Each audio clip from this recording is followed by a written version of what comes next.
सभी परमपिता परमात्मा के मुख्य नाम का उच्चारण करेंगे।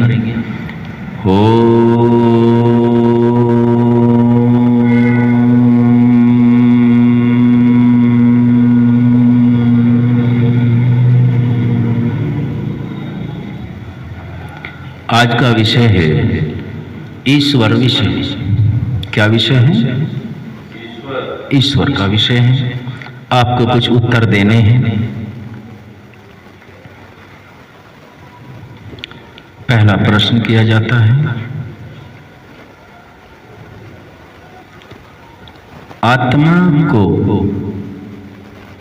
आत्मा से पूरे भूमंडल के ऊपर कोई भी अनभिज्य नहीं है। आत्मा को सभी स्वीकार करते हैं। पहला प्रश्न आत्मा से है। आत्मा गति करता है, हाँ या ना? वैजी उत्तर देंगे। करता है। आत्मा गति करता है। अगला प्रश्न,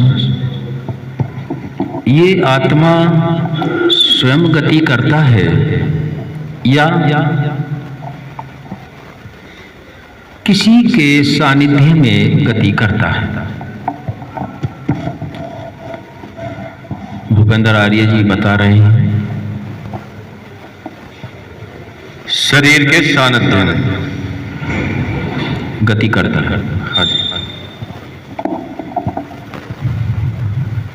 और कोई?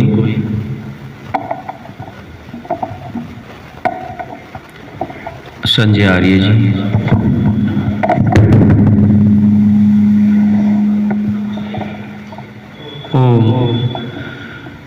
आत्मा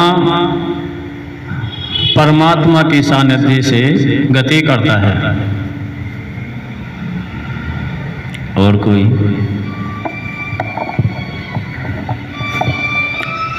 अश्विनी आर्य जी उत्तर दे दें।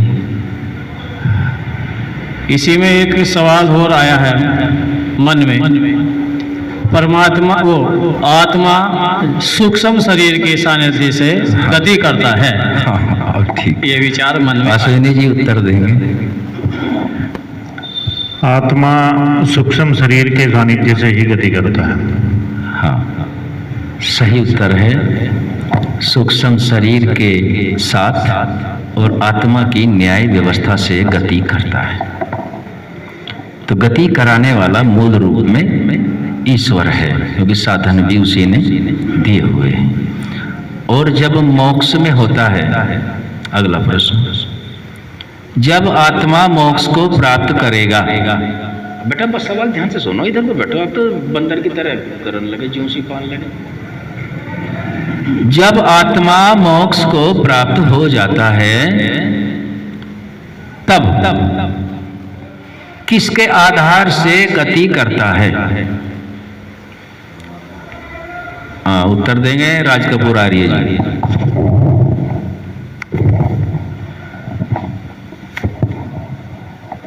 परमात्मा के। पूरा उत्तर दो। परमात्मा के आधार से गति मोक्ष। परमात्मा के आधार से गति करता है परमात्मा मोक्ष में। ऐसे तो परमात्मा के आधार से आत्मा मोक्ष में गति करता है। अगला प्रश्न है, आत्मा मोक्ष अर्थात आनंद में कितने समय तक गति करते हुए आनंद को भोगता है? इसका उत्तर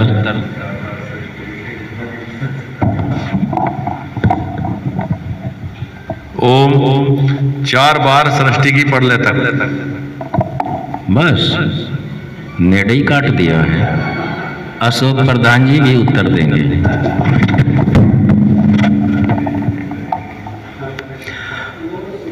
आत्मा मोक्ष का आनंद जब तक लेता है जब तक 36,000 बार सृष्टि बनती और बिगड़ती है। कितने बार सृष्टि बनती बिगड़ती है जी? 36 बार। 36? हाँ जी।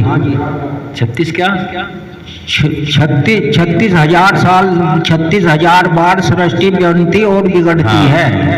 36,000 बार सृष्टि बने और बिगड़े, इतने समय तक आत्मा परमात्मा के साथ आनंद के साथ गति करता है। तो 36,000 बार सृष्टि बने और बिगड़े। तो अगला प्रश्न है, एक बार की सृष्टि की आयु कितनी है?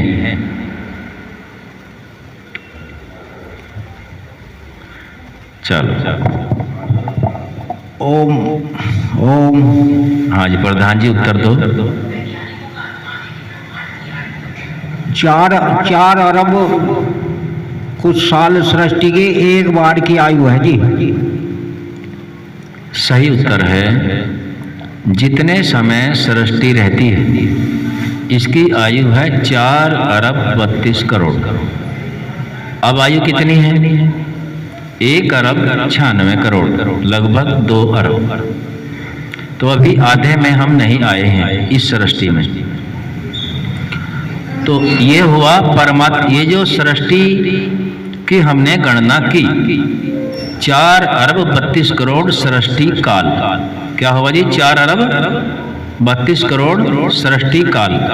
इसका नाम दूसरा क्या है? इसको क्या कहते हैं?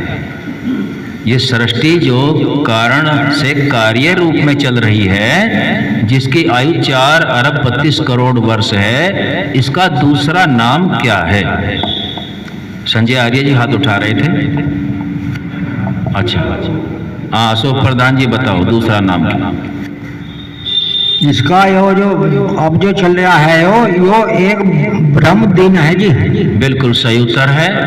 इसको हमने कहा एक ब्रह्म दिन। अच्छा, एक दिन रात में कितने घंटे होते हैं?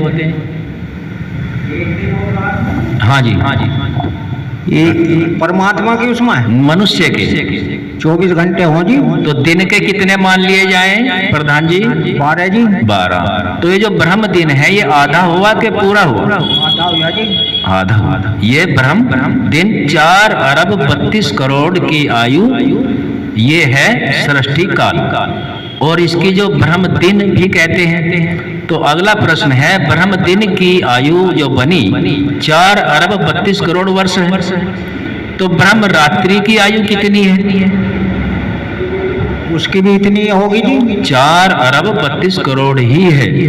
तो ये अब ये बताएं, दोनों मिला करके एक सृष्टि की कुल आयु कितनी हो गई?